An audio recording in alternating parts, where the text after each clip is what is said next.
why don't you just, eat, drink soda and have a feast, because you can just compensate with some extra insulin. Why don't you do that? Right. Yeah. And that, that's an amazing point that you bring up, because when I was diagnosed with diabetes, they essentially tell you can eat whatever you want as long as you take the right amount of medicine.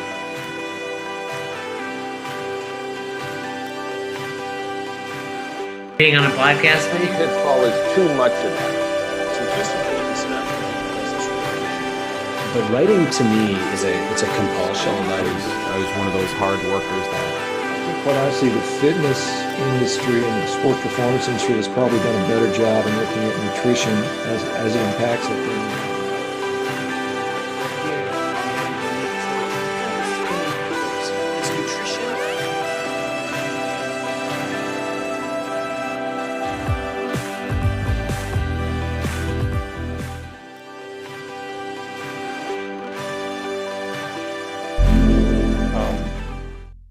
Welcome to the Escapist Corner.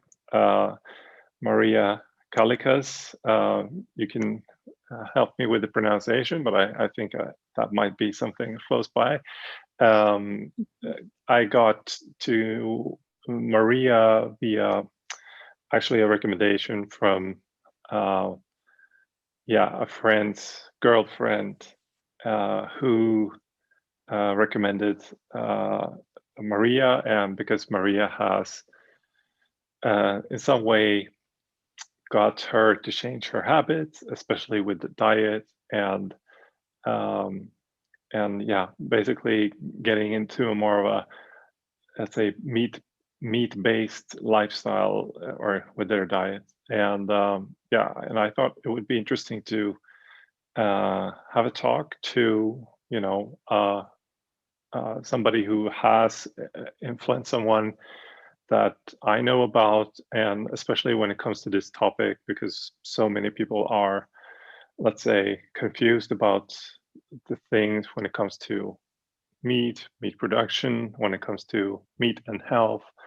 And I also had, recently I had Joel Kahn on the podcast, who is one of the biggest, let's say, anti-meat guys out there, but also kind of to lift those arguments a bit to for the guys who haven't heard them either. So welcome, Maria. Tell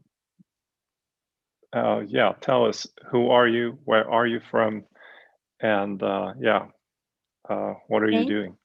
Thank you, Ricard. And that's how you say your name, right, Ricard? You can call me Richard, Ricard, whatever you want. Okay, well, you spelled it different than I'm used to, so I wasn't sure.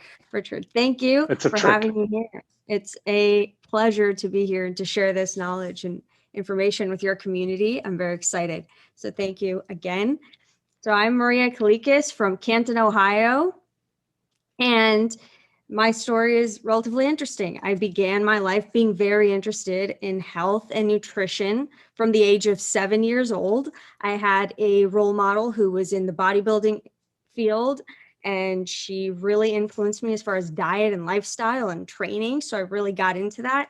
And then at the age of 13, I was diagnosed with type 1 diabetes. So all of a sudden, I had to have somebody tell me what I should be eating. And I've spent all this time learning about nutrition and food. So it was very interesting because it was very conflicting with what I believed I should be eating. They wanted me to eat a very carbohydrate dense diet, eat every 3 hours. And so I tested that out for a while, but it just wasn't helping me. And then through my life, I was still kind of following those recommendations of higher carbs. And I took nutrition classes in college, and they always said, eat carbs, start your day with the carbohydrates. And I always thought, you should eat not so much of processed carbohydrates, but I still, even in my diet, was noticing, even with my blood sugars, that it was very hard for me to control my blood sugar, even with healthier carbohydrate sources like brown rice, which they tell you is a slow releasing carbohydrate and it shouldn't cause you problems, and stuff like sweet potatoes and other carbs. So I kept experimenting. Then I got chronic fatigue syndrome, and my health really went like out the window. And it was very hard to wake up every day and have energy and attend to my daily duties and work at the caliber that I was used to. And so I really had to start biohacking and learning, how am I going to regain my energy and feel good? And I thought, well, my diet is pretty, it is good. I've always cared about whole foods. That's been like the number one thing that I focused on my whole life. So what is it? So I started doing a lot of research, and it came down to mitochondrial health at the root of fatigue problems. And so when I started learning about mitochondria, I started learning, how can you build stronger mitochondria? And one way to really supercharge your health and your mitochondria is by eating a diet that promotes healthy mitochondria. And what is that diet?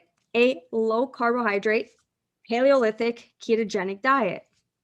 So I started eating very low carb, Paleolithic ketogenic, and that's been great. And then I started learning more about carnivore. So I included more organ meats, which I grew up eating organ meats, luckily.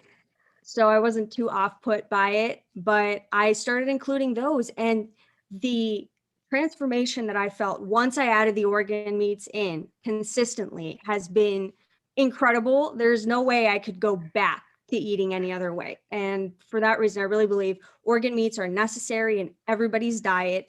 They've literally healed me, because I went from, at the beginning of 2020, when I had been following the Paleolithic ketogenic diet for about 3 months at that point, my energy was still kind of bad. My hormones were off. And then halfway through 2020, I started incorporating organ meats consistently. And ever since then, my energy's been a lot better.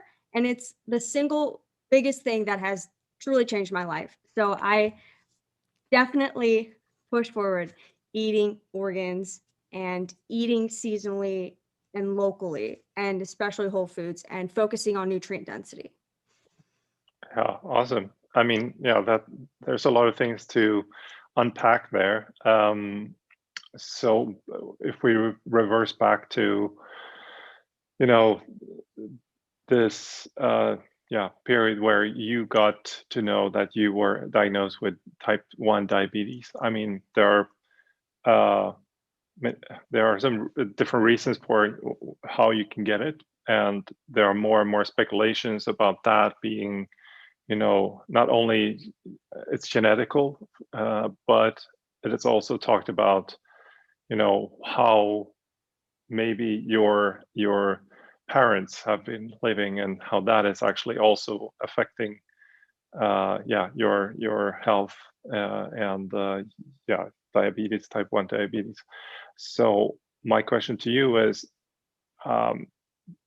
was that did that come like totally out of the blue, or did you already have that in your family? Or I had no idea. No, I literally just started getting symptoms. I got very thirsty all of the time.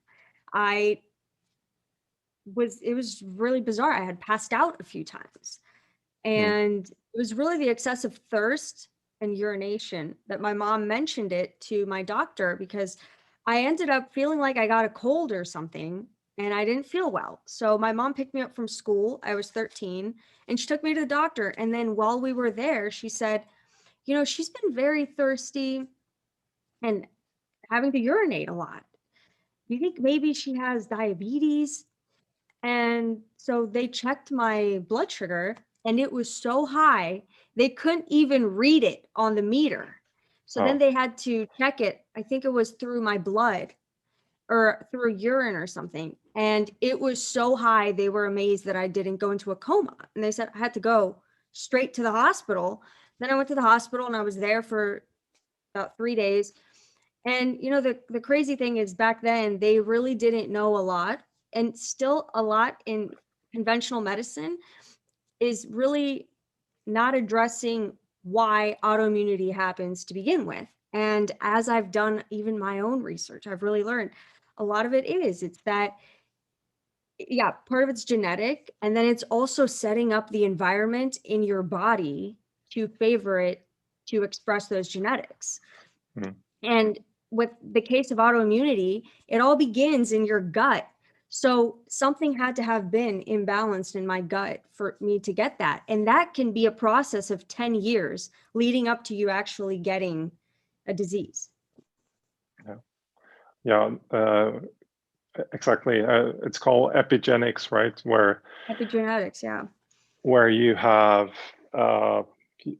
we have different, let's say, our genes are programmed a bit different, and a bit depending on our surrounding, those genes can be turned on or turned off. And there's sometimes it can be easy to think about like, no, it's, everything is predestined by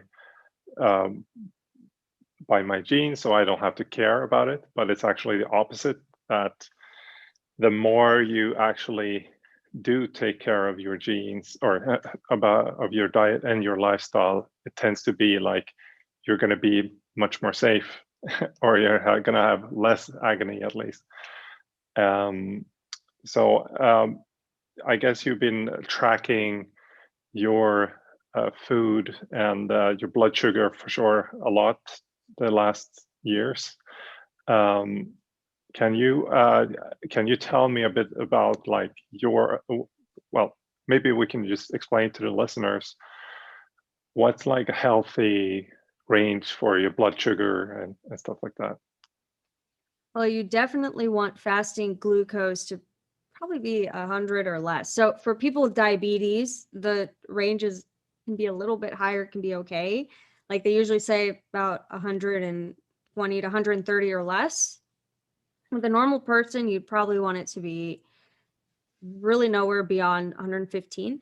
And the sugar does matter on what time of day you check it, if you've been exercising, if you are following ketogenic lifestyle, because sometimes it can be a little bit higher, but it's nothing to be concerned about. The biggest thing is you don't want to be spiking the blood sugar all of the time, because that's not good for you, even for your energy levels and also for your health and for your brain, because your brain will be inflamed if you have higher blood glucose.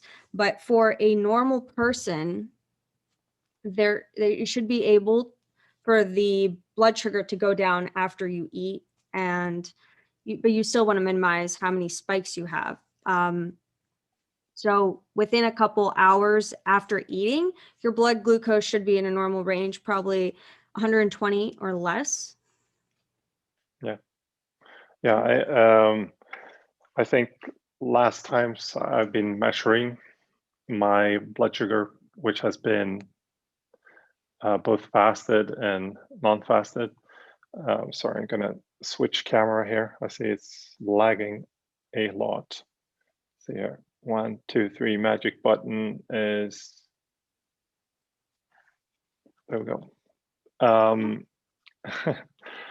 So the trick for me has been, also I've been doing mostly low carb for the last years and maybe 4 years or so. But when I've been checking my blood sugars, they've been, sub 90 most of the time.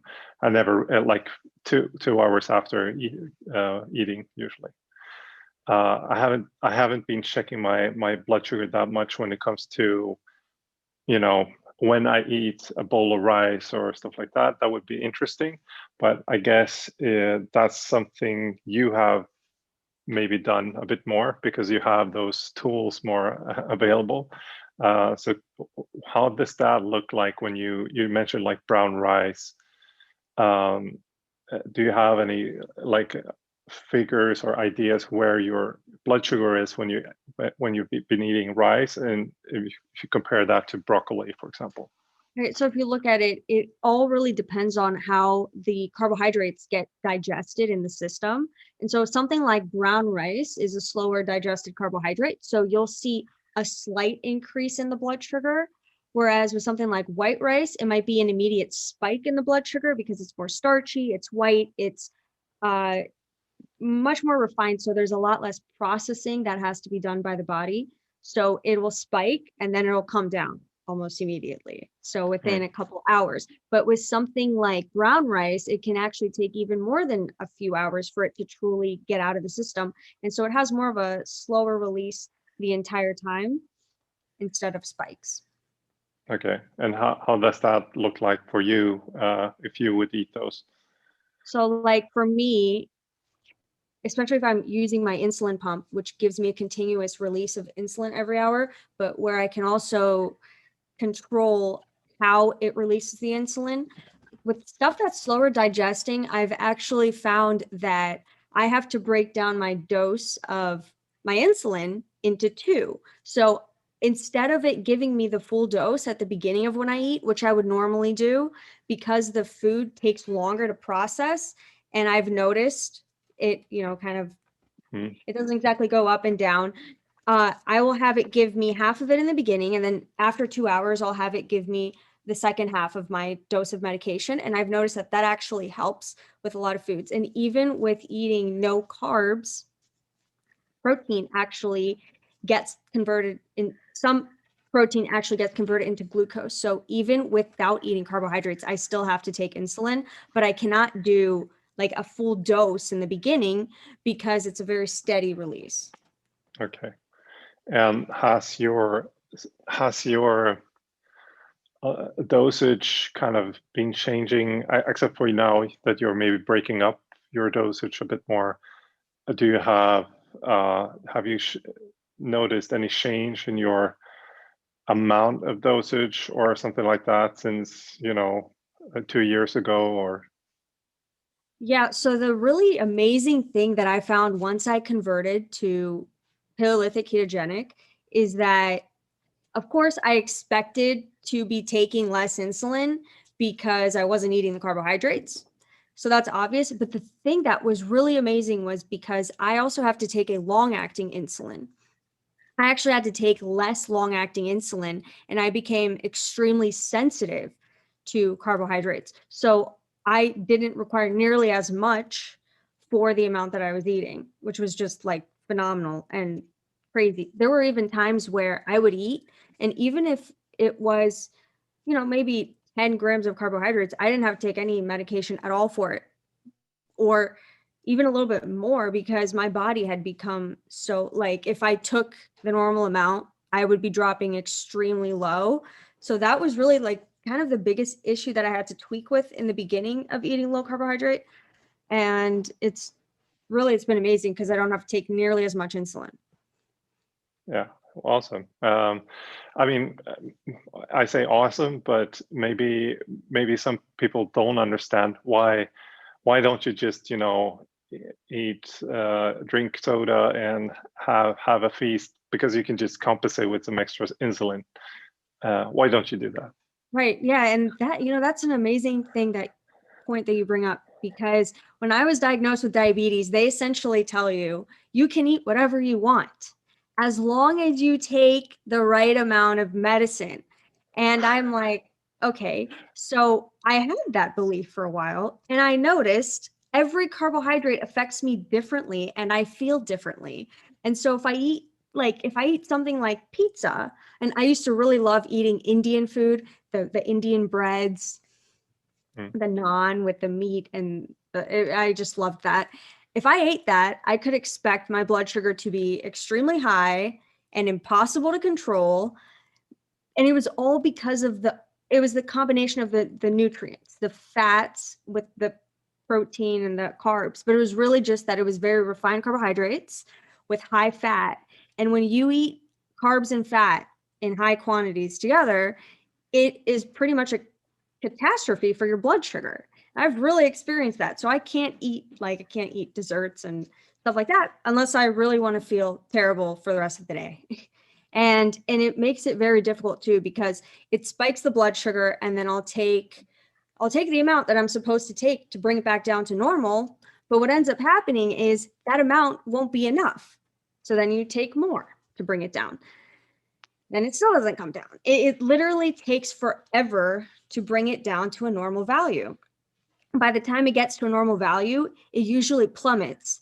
And then I have a really low blood sugar problem.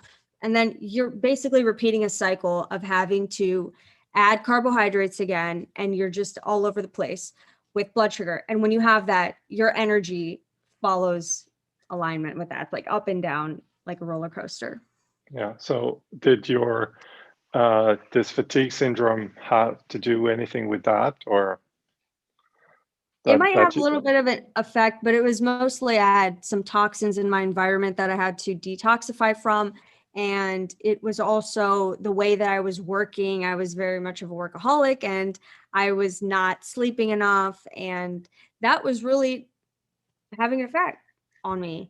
And it was really a combination of things, combination of kind of lifestyle and not eating enough, and also having toxins in the environment. So how how can you keep yourself, let's say, accountable, except for, you know, maybe it is more you discover much earlier that if you eat something bad, you actually have a reaction to it that is, you know, pretty instant, but still, I would say for many, probably even still for you, that the reaction from what you eat is not super instant. It's not like you know, getting stung by a bee immediately. Like, you don't just slap yourself on the wrist when you ate it, like, oh, that hurt. You know, it doesn't hurt when you eat a Snickers, or it doesn't hurt when you eat a bag of chips. So how do you keep yourself, you know, accountable now, not to have a drawback, or how have you kind of settled with, or I don't know, have you settled with the idea that you should never eat, for example, candy again or so? Well, so are you talking about nutrient, or not nutrient, food sensitivities? No, I'm just not necessarily allergies. I think it just in general, like, can you keep yourself kind of strict on what you're eating, or do you have drawbacks? I think being strict is really not that difficult to do. For a lot of people, I think they become very much emotionally attached to certain foods. So when you tell them, oh, you're going to have to eliminate bread or candy, you know, they might have a little upset about it. And what I like to keep in mind is that if you have cravings for foods, or you miss certain foods, a lot of times that's because we've been inundated with all of these foods all of the time, having access to them very easily available to us at all times. And these are also foods that are designed to keep you craving them. And they are literally formulated by the food industry to get you addicted. So I think when people want to eliminate foods like that from their lifestyle, these ultra processed foods, because they definitely make you fatigued and they don't make you feel good. And once you really remove them for at least a few weeks and then reintroduce them, you'll notice they drastically impact your energy levels almost instantly. And they probably do give you a little bit of digestive distress too. For sure. How did you get interested into this kind of low carb, well, first a low carb paleolithic lifestyle, and then into the carnivore? How did you where did you get that inspiration?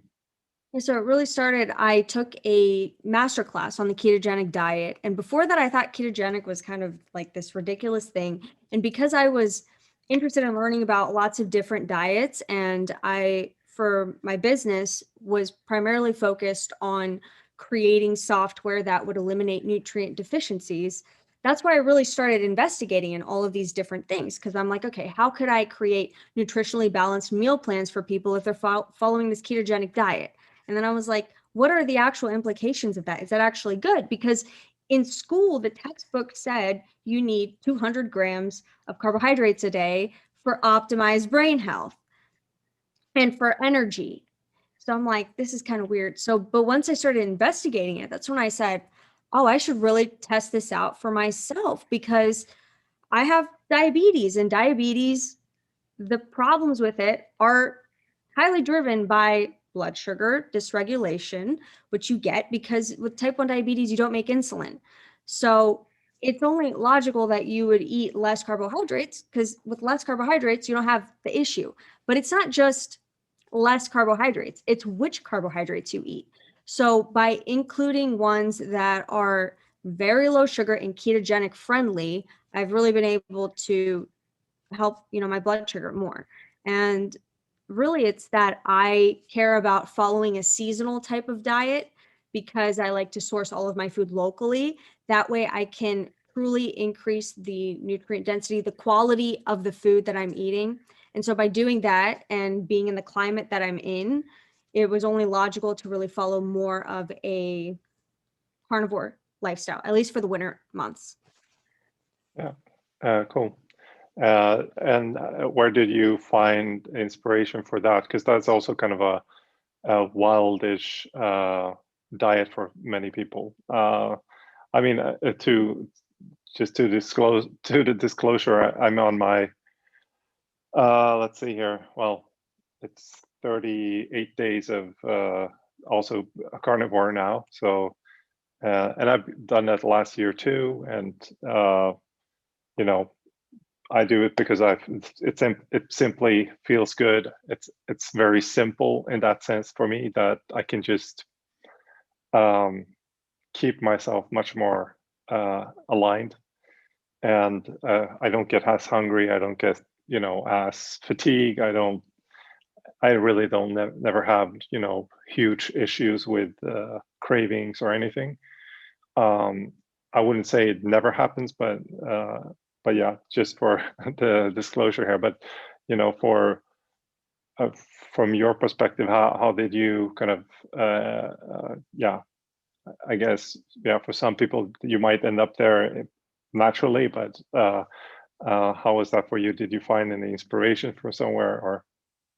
Yes, absolutely. So who came across, as I was learning even more about diet, I listened to an interview with Dr. Paul Saladino. And that's when I heard this whole concept of the carnivore diet. And even then, I wasn't fully on board with it because I thought, how can you only eat meat? Like, don't we need vegetables? Like you go to school and they tell you you need fiber and you need vegetables. And there really aren't many doctors that say, yes, make the foundation of your diet meat only. They always tell you, like, do it plant-based and meat should be kind of like a condiment. But as I started really listening to Dr. Saladino, it really made sense to me that this actually does fit, especially with nutrient deficiencies. And that's something that I've been very passionate about for about 5 or 7, somewhere between 5 to 7 years. I've been very passionate about nutritional deficiencies. And so really learning about the carnivore diet made a lot of sense to me in the aspect of eliminating nutritional deficiencies, because when you have organ meats, muscle meat, the bones, and the fats of animals, you truly can have all of the nutrients that you need. And you get them in highly bioavailable sources. So that means the body is easily able to convert them into the nutrients it needs, the micronutrients that it needs, which control all of the biochemical processes in our body and allow us to thrive.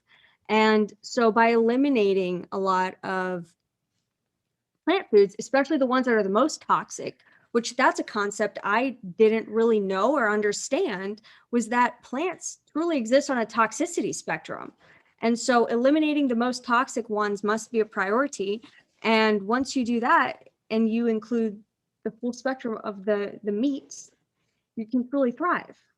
Yeah, I think that's a good point. That I think it's also something that Paul Saladino has been talking about, is or he has, I know, but he talks about also like the spectrum, of plant toxicity, and I think there is something to it, and I definitely think some people have more tolerance to different stuff, as with anything really in life, but especially when it comes to plants. And I have my wife, for example, every time she eats garlic, she feels like a mess, like she can't sleep, she's thirsty, she has stomach ache, she's, you know, and the next day she's like lethargic because she couldn't sleep, and she feels still like a bit hungover almost. And she's still, you know, the connection between those is not super obvious, but she knows it is. She likes to eat garlic. So when she eats it, it's like, okay, was this too much now or not? And then, you know, the same thing is with her mother. She also has that.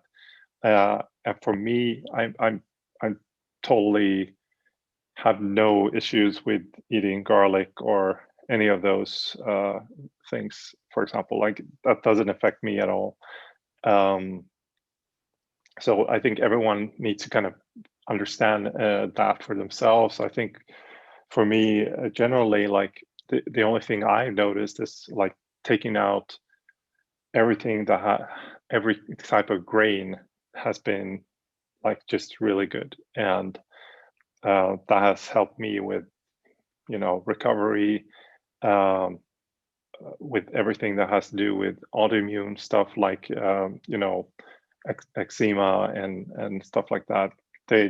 All those things just disappear. And also, yeah, we talk about like digestion and your gut and everything. Like you definitely notice, or I notice, like if I drink a beer or two, I notice that, you know, in my gut, and when I'm at the toilet, like you can even, like a very pleasant discussion here, but you can really smell the difference on yourself in that sense. And so yeah, that has been like my realization. Now, will I die if I eat a pizza?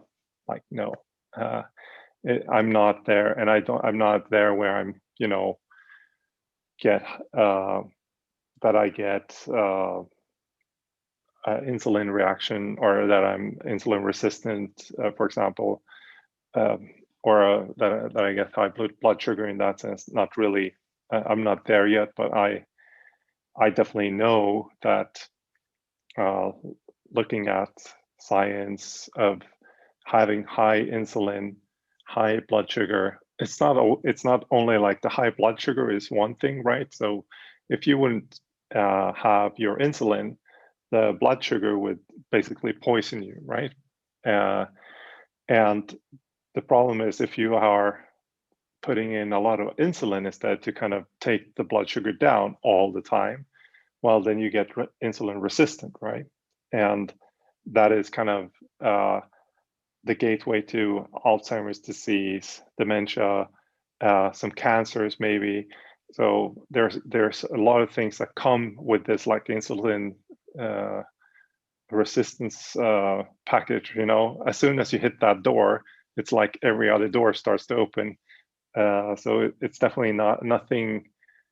You don't gain any benefit of being there knocking on that door. You know.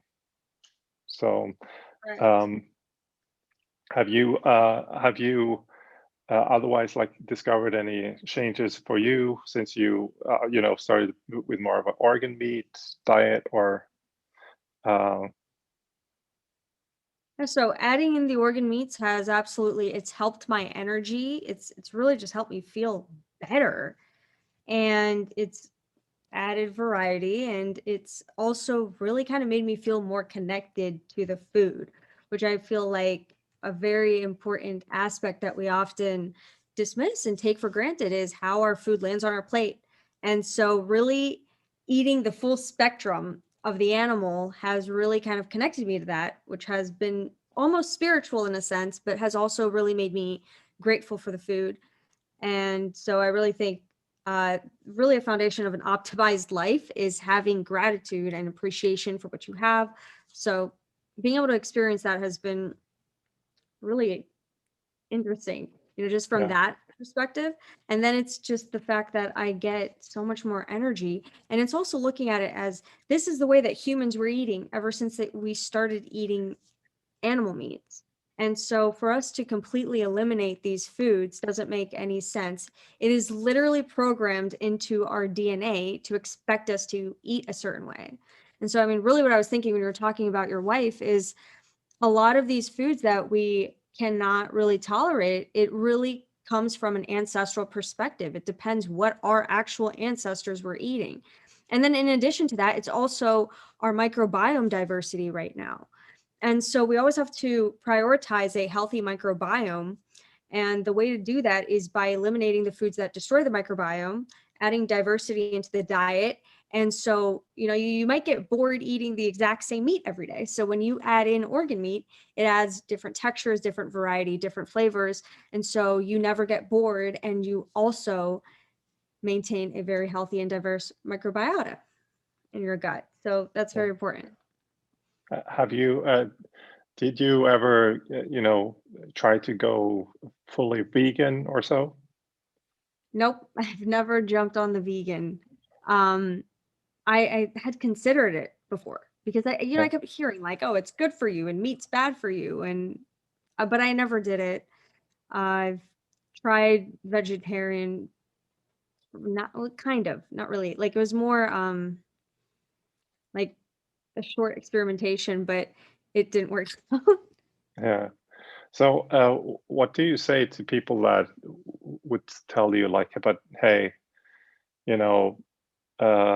meat is very bad for the planet, and think about the environment when you eat meat? There's nothing bad about meat. Now, the only problem is actually the factory farm meat, the industrialized meat industry, conventional meat. That is not good for the environment, because you have to think about it from the perspective of how the animals are living, which is completely so far removed from nature and how they should be living. They don't eat a proper species appropriate diet. They don't live in proper ways. And so if you think about it, like think about it in the context of a human, like humans eating fast food every day and being completely stationary and sedentary, that's going to be a very unhealthy human, right? Like you might end up with some heart disease and stuff. And that's exactly the case with these animals that live, in these factory farms. They don't move. They're very unhealthy. And when you actually look at the science of the nutrient profile of these animals, it's not good for us to actually consume because of the omega-3 to omega-6 ratio of fats. And so really the way you can eliminate that problem and have healthier animals and also healthier soils and earth is by eating food that's raised on pasture or regeneratively raised. And these animals actually take the methane out of the environment. And also it's the fact that that a lot of people don't look at is when you are actually growing these plants, you need animals as part of the equation. There is absolutely no way you can do farming without animals. So it's only beneficial to have the animals, but to really consider how the animals are being raised. And so a lot of these crops that are grown are monocrop cultures. And these are things like the grains and the corn, the soy. And the way these are being grown is completely out of alignment from how nature grows things. Nature doesn't make fields of one crop. And so the way they do this is, they add all these chemicals to it to make the things grow faster. They do a lot of genetic modification so that it's all ripened at the exact same time. So it's easier to collect. And this is actually just not good for the environment at all. And it's also having to transport animal products like manure and ground up bone and other products from animals so that they can actually have nutrient in the soil. Because without any of the animal products as part of the agricultural system, you have no nutrients in the soil. And if you want to have a healthy lifestyle and healthy diet and avoid nutritional deficiencies, you must be at least getting your vegetables from healthy soil that isn't degraded. And also it's the tilling and the irrigation in the soil to produce these plants that is also detrimental to the soil and actually produces more methane gas and is worse for the environment.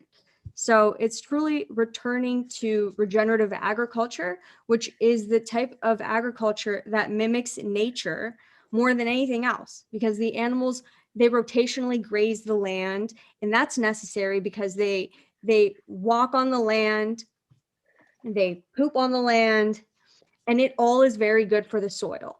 You also don't want it to be where the animals just have access to one piece of land and they're continuously grazing, because then it gets overstimulated, and that's not good for the soil. But when they're raised regeneratively, it's good for them, it's good for us, and it's a better circle of life.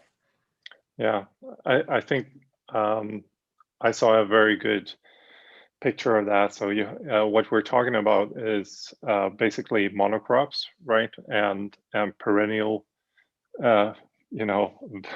vegetation. And the monocrops, if you look at the topsoil, which is like the gold of the nature, right? So without topsoil, sorry, game out, life cannot be, right?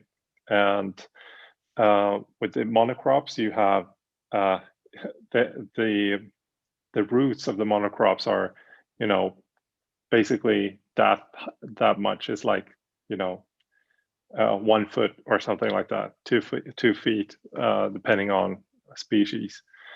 And when you look at the perennial vegetation, they have, several meters. It's like 3 yards of roots going down into the soil. And why this is also important is, of course, this kind of it keeps the topsoil, right? So it keeps everything intact, so it doesn't flow into the river, and when it rains, it doesn't, take all the nutrients from the soil into the river, but it actually keeps it. But with monocrops, you have like rain coming in, and it just washes everything away. And this is why you see, like in these deltas, where like in Mississippi and Bangladesh and whatever, all these deltas where you have all these monocrops at the upper end of the river, right?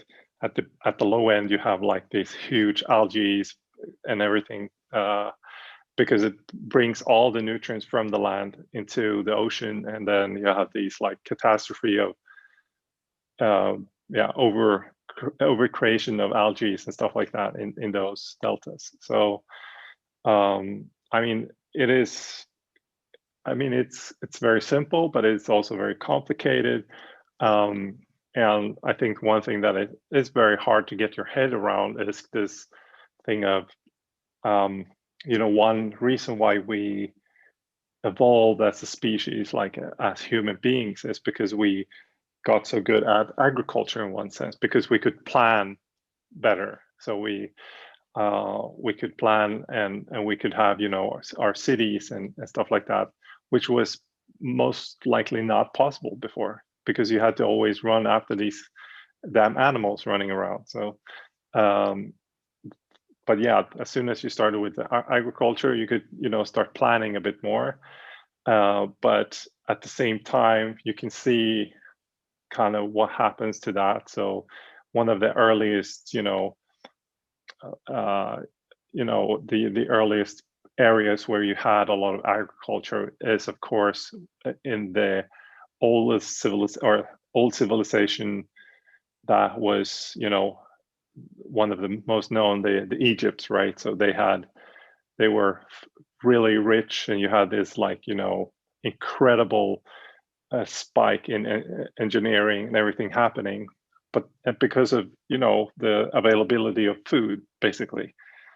But at the same time, if you look at the Nile, what they did was also they destroyed the entire area there. So now, you have mostly desert instead of green bushes and vegetation and everything, because everything was converged into monocrops. And then, they destroyed the topsoil, and now they have almost nothing.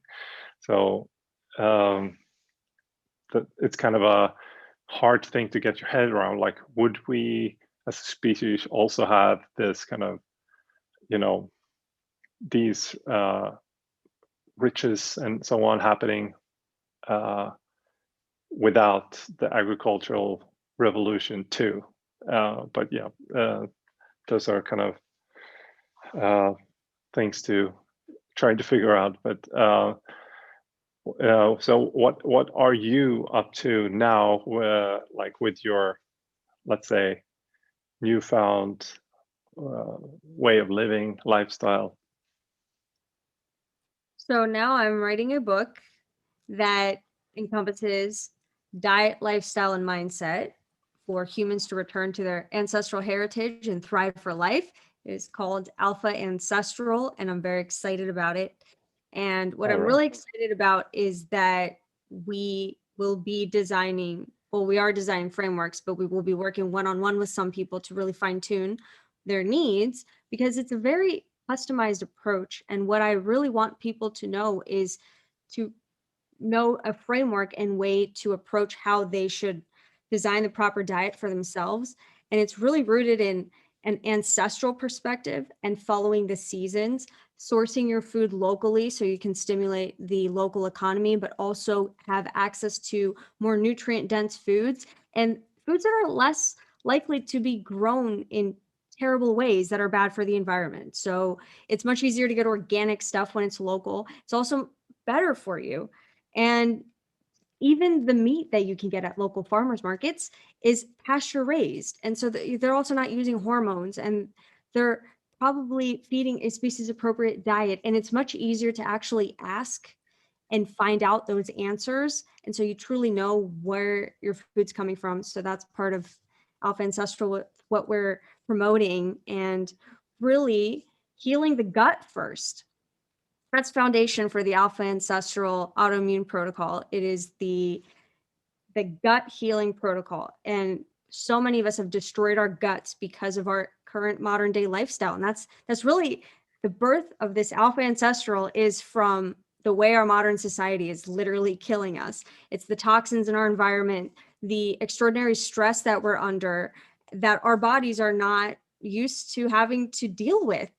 And so it's really bringing things back together into sort of a unity and harmony, and have people thrive for life. Yeah, so sounds good. So what do you tell to people that say, like, but I can't eat meat, like I'm disgusted by it? How do you help those? I mean, I haven't heard that from people, but I actually had a conversation with someone a few days ago. And it was that this woman had converted from being a vegetarian for many years. When she first got into it, it was because she got pregnant, and everybody was telling her, your baby's going to be healthier if you aren't vegetarian. So that was really the driver to why she started eating meat, but she was so afraid of it. She was using latex gloves to touch it and everything. So I think it's really, if you're grossed out by it, which I can definitely relate. I was grossed out by organs at one point. It's including it and getting used to it, really. Like, you just have to touch it and deal with it and realize that what you're truly doing is nourishing your body. And so if you love yourself, you've got to give yourself the right nutrients and the right food, and know that, it's going to be better for you. So you have to get kind of rid of that psychological component of, oh, this is gross, it's all bloody. You can be a little squeamish about it, but eventually you'll get over it. Yeah. I mean, obviously it's hard to tell anyone to do anything that what they should do and everything. I always had this, my approach is like, if you have a problem, then your first priority is to solve that problem. Like, if you have problems with your gut, then you have to try to do everything to just, get that problem away.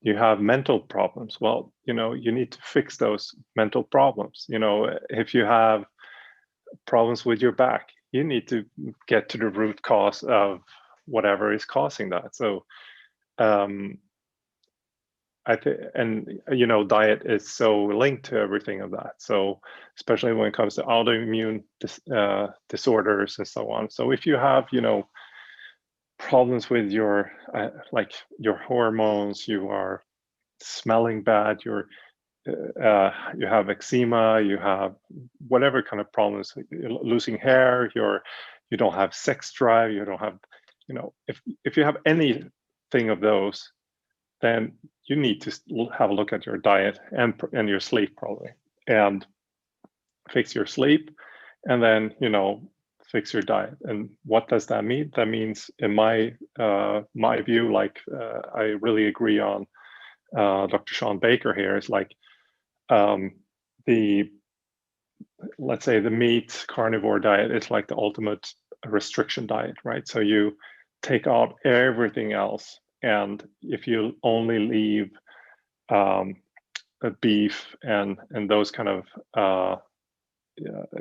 meats in your diet, so then you're kind of in the most safest area of, you know, sensitivities and everything. So it seems like most people can thrive on that, at least. But maybe there are things you can add to that makes makes it a bit more interesting, and, you know, doesn't harm you that much, and so on. So yeah, maybe you can have, you know, maybe you feel good by having some, I don't know if it's broccoli or some vegetables and stuff like that to your food, like go for it.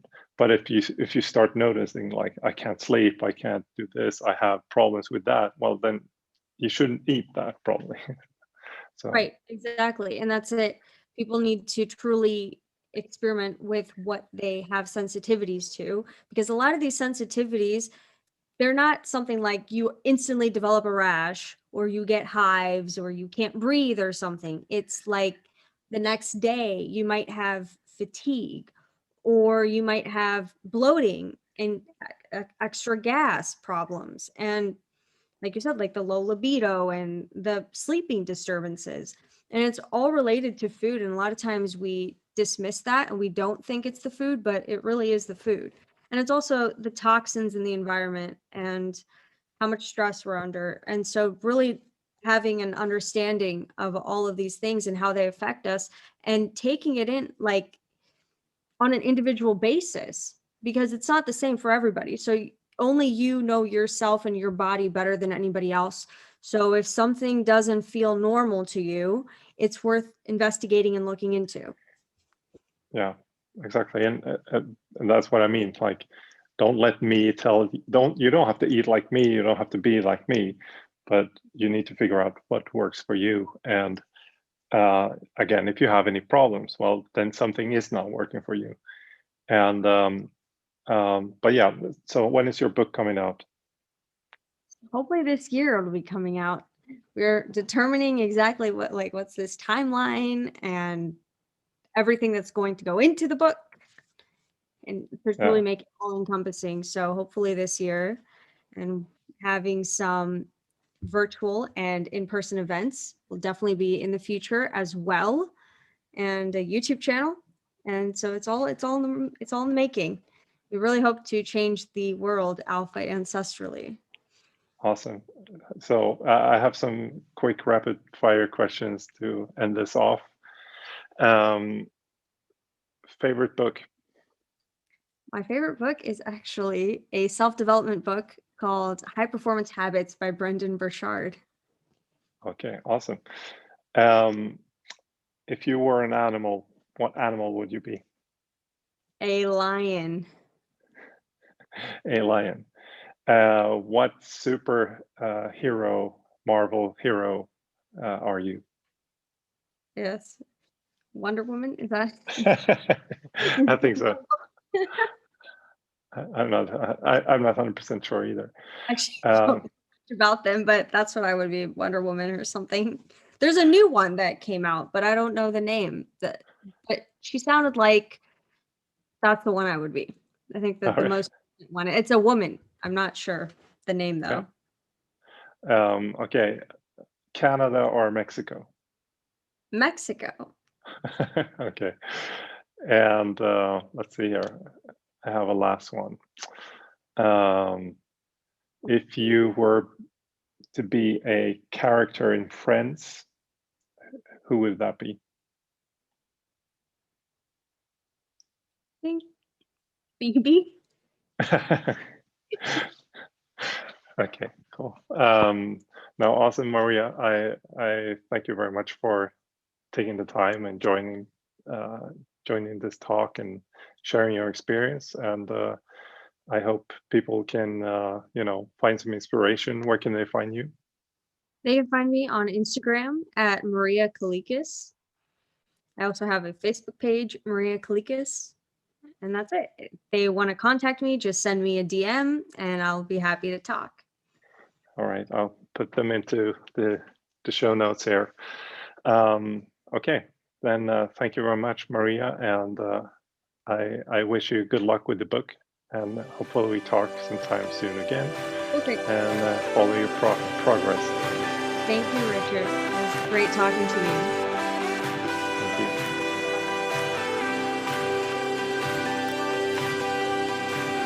Being on a podcast, Any pitfall is too much of that. The writing to me is it's a compulsion. I was one of those hard workers that I think quite honestly, the fitness industry and the sports performance industry has probably done a better job in looking at nutrition as it impacts it than